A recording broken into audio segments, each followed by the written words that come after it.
श्री हरि विष्णु। जय श्री कृष्ण।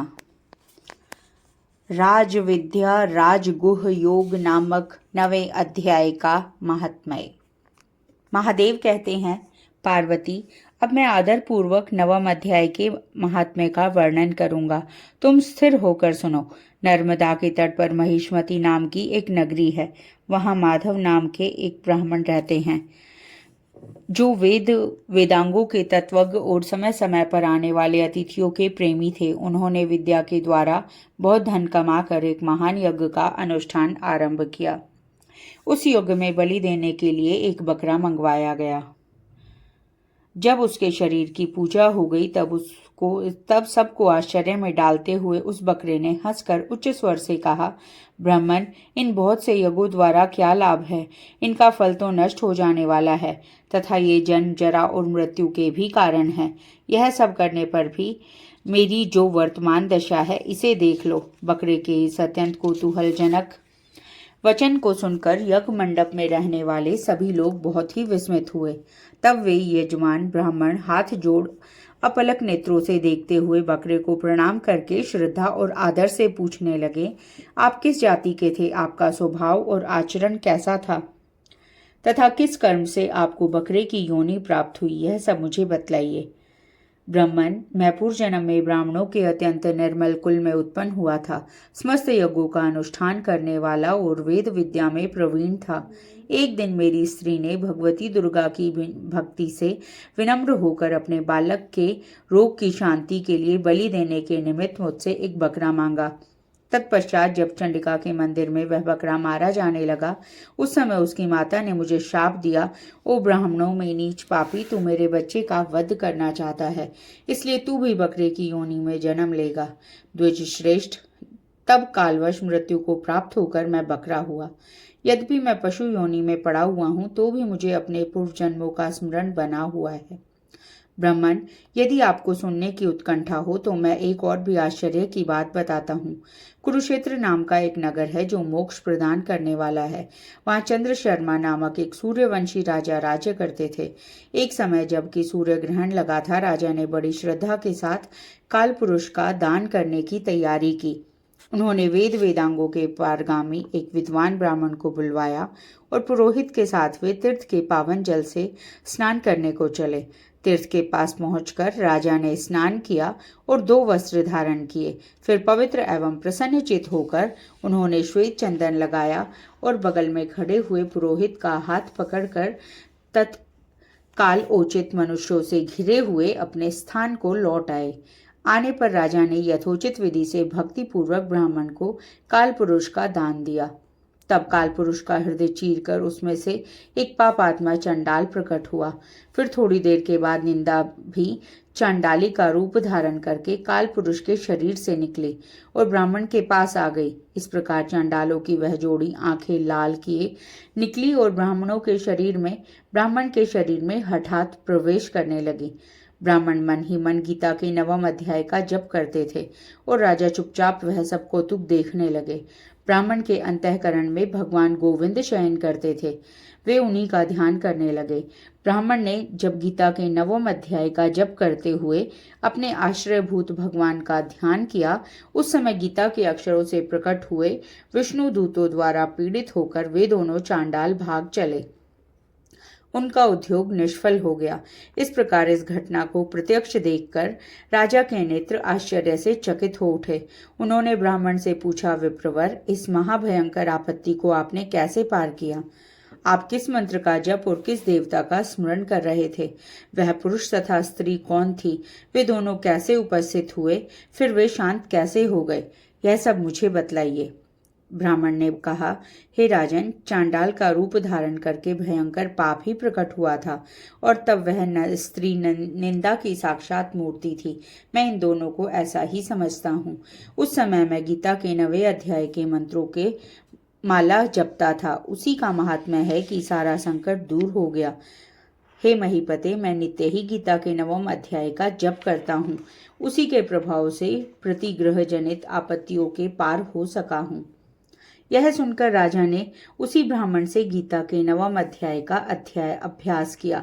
फिर वे दोनों ही परम शांति को प्राप्त हो गए। यह कथा सुनकर ब्राह्मण ने बकरे को बंधन से मुक्त कर दिया और गीता के 9वें अध्याय के अभ्यास से परम गति को प्राप्त हुआ। जय श्री हरि। और अब श्रवण करते हैं 9वें अध्याय के हिंदी पाठ को। उसके उपरांत श्री कृष्ण भगवान बोले, हे अर्जुन, तुझ दोष दृष्टि रहित भक्त के लिए इस परम गोपनीय ज्ञान को रहस्य के सहित कहूंगा कि जिसको जानकर तू दुख रूप संसार से मुक्त हो जाएगा। और यह ज्ञान सब विद्याओं का राजा तथा सब गोपनीयों का भी राजा एवं अति पवित्र, उत्तम, प्रत्यक्ष फल वाला और धर्म युक्त है। साधन करने को बड़ा सुगम और अविनाशी है। हे परंतप, इस तत्व ज्ञान रूप धर्म में श्रद्धा रहित पुरुष मेरे को ना प्राप्त होकर मृत्यु रूप संसार चक्र में भ्रमण करते हैं। हे अर्जुन, मुझ सच्चिदानंद घन परमात्मा से यह सब जगत जल से बर्फ के सदृश परिपूर्ण है और सब भूत मेरे अंतर्गत संकल्प के आधार स्थित हैं। इसलिए वास्तव में मैं उनसे स्थित नहीं हूँ और वे सब भूत मेरे में स्थित नहीं हैं, किंतु मेरी योग माया और प्रभाव को देख कि भूतों का धारण पोषण करने वाला और भूतों को उत्पन्न करने वाला भी मेरा आत्मा वास्तव में भूतों में स्थित नहीं है। क्योंकि जैसे आकाश से उत्पन्न हुआ सर्वत्र विचरने वाला महान वायु सदा ही आकाश में स्थित है, वैसे ही मेरे संकल्प द्वारा उत्पत्ति वाले होने से संपूर्ण भूत मेरे में स्थित हैं। ऐसे जान, हे अर्जुन, कल्प के अंत में जब भूत मेरी प्रकृति को प्राप्त होते हैं अर्थात प्रकृति में लय होते हैं और कल्प के आदि में उनको मैं फिर रचता हूँ, जैसे कि अपनी त्रिगुणमयी माया को अंगीकार करके स्वभाव के वश से परतंत्र हुए इस संपूर्ण भूत समुदाय को बारंबार उनके कर्मों के अनुसार रचता हूँ। हे अर्जुन, उन कर्मों में आसक्ति रहित और उदासीन के सदृश स्थित हुए मुझ परमात्मा को वे कर्म नहीं बांधते हैं। हे अर्जुन, मुझ अधिष्ठाता के सकाश से यह मेरी माया चराचर सहित सर्व जगत को रचती है और इस ऊपर कहे हुए हेतु से ही यह संसार आवागमन रूपी चक्र में घूमता है। ऐसा होने पर भी संपूर्ण भूतों के महान ईश्वर रूप मेरे परम भाव को न जानने वाले मूढ़ लोग मनुष्य का शरीर धारण करने वाले मुझ परमात्मा को तुच्छ समझते हैं, अर्थात अपनी योग माया से संसार के उद्धार के लिए मनुष्य रूप में विचरते हुए को साधारण मनुष्य जानते हैं। जो कि वृथा आशा, वृथा कर्म और वृथा ज्ञान वाले अज्ञानी जन राक्षसों के और असुरों के जैसे मोहित करने वाले तामसी स्वभाव को ही धारण किए हुए हैं। परंतु हे कुंती पुत्र, दैवी प्रकृति के आश्रित हुए जो महात्मा जन हैं, वे तो मेरे को सब भूतों का सनातन कारण और नाश रहित अक्षर स्वरूप जानकर अनन्य मन से युक्त हुए निरंतर भजते हैं। वे दृढ़ निश्चय वाले भक्तजन निरंतर मेरे नाम और गुणों का कीर्तन करते हुए तथा मेरी प्राप्ति के लिए यत्न करते हुए और मेरे को बारंबार प्रणाम करते हुए सदा मेरे ध्यान में युक्त हुए अनन्य भक्ति से मुझे उपासते हैं। उनमें कोई तो मुझे विराट स्वरूप परमात्मा को ज्ञान यज्ञ के द्वारा पूजन करते हुए एकत्व भाव से अर्थात जो कुछ है सब वासुदेव ही है इस भाव से उपासते हैं और दूसरे पृथक भाव से अर्थात स्वामी सेवक भाव से और कोई कोई मुझसे बहुत प्रकार से उपासते हैं। क्योंकि क्रतु अर्थात श्रोत कर्म मैं हूँ, यज्ञ अर्थात पंच महायज्ञ आदिक स्मार्त कर्म मैं हूँ, स्वधा अर्थात पितरों के निमित्त दिया जाने वाला अन्न मैं हूँ, औषधि अर्थात वनस्पतियां मैं हूँ, एवं मंत्र मैं हूँ, घृत मैं हूँ, अग्नि मैं हूँ और हवन रूप क्रिया भी मैं ही हूँ। हे अर्जुन, मैं ही इस संपूर्ण जगत का धाता अर्थात धारण पोषण करने वाला एवं कर्मों के फल को देने वाला तथा पिता माता और पितामह हूँ और जानने योग्य पवित्र ओमकार और ऋग्वेद, सामवेद और यजुर्वेद भी मैं ही हूँ। हे अर्जुन, प्राप्त होने योग्य और भरण पोषण करने वाला, सबका स्वामी, शुभाशुभ का देखने वाला, सबका वास स्थान और शरण लेने योग्य तथा प्रति उपकार न चाहकर हित करने वाला और उत्पत्ति प्रलय रूप तथा सबका आधार निधान और अविनाशी कारण भी मैं ही हूँ। मैं ही सूर्य रूप हुआ तपता हूँ और वर्षा को आकर्षण करता हूँ और वर्षाता हूँ। और हे अर्जुन, मैं ही अमृत और मृत्यु एवं सत्य और असत भी सब कुछ मैं ही हूँ।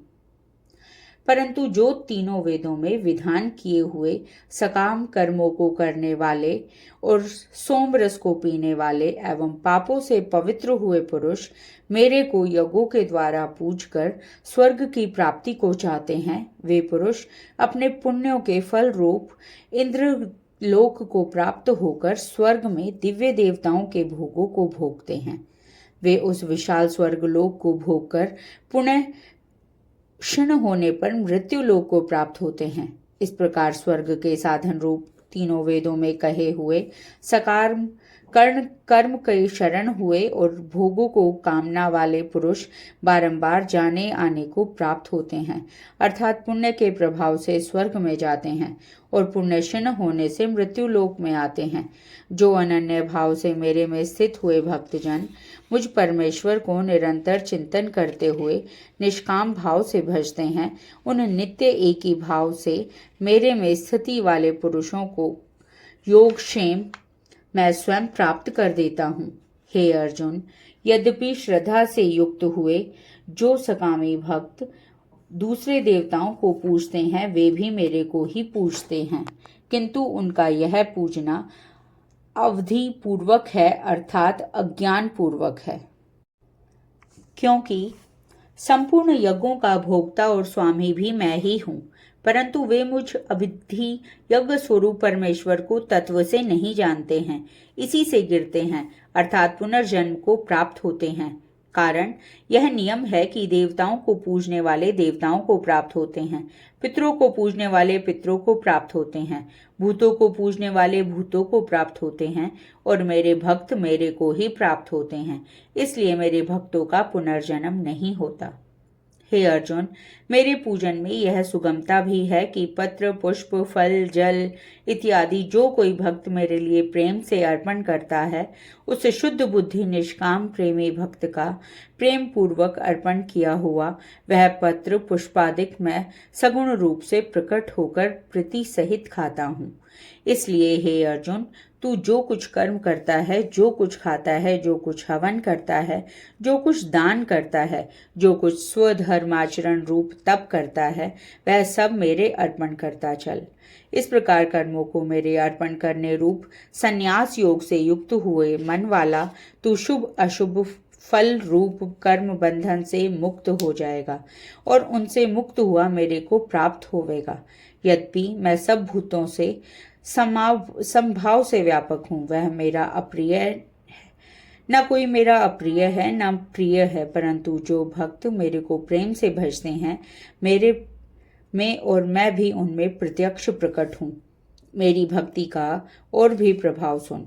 यदि कोई अतिशय दुराचारी भी अनन्य भाव से मेरा भक्त हुआ मेरे को निरंतर भजता है, वह साधु ही मानने योग्य है, क्योंकि वह यथार्थ निश्चय वाला है, अर्थात उसने भली प्रकार निश्चय कर लिया है कि परमेश्वर के भजन के समान अन्य कुछ भी नहीं है।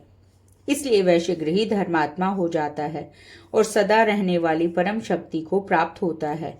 हे अर्जुन, तू निश्चय पूर्वक सत्य जान कि मेरा भक्त नष्ट नहीं होता, क्योंकि हे अर्जुन, स्त्री वैश्य और शूद्रादिक तथा पाप योनि वाले भी जो कोई होवे, वे भी मेरे शरण होकर परम गति को प्राप्त होते हैं। फिर क्या कहना है कि पुण्यशील ब्राह्मण जन और राजऋषि भक्तजन परम गति को प्राप्त होते हैं। इसलिए तो सुख रहित और क्षण भंगुर इस मनुष्य शरीर को प्राप्त होकर निरंतर मेरा ही भजन कर, अर्थात मनुष्य शरीर बड़ा दुर्लभ है, परंतु है नाशवान और सुख रहित। इसलिए काल का भरोसा ना करके तथा ज्ञान से सुख रूप भासने वाले विषय भोगों में ना फंसकर निरंतर मेरा ही भजन कर।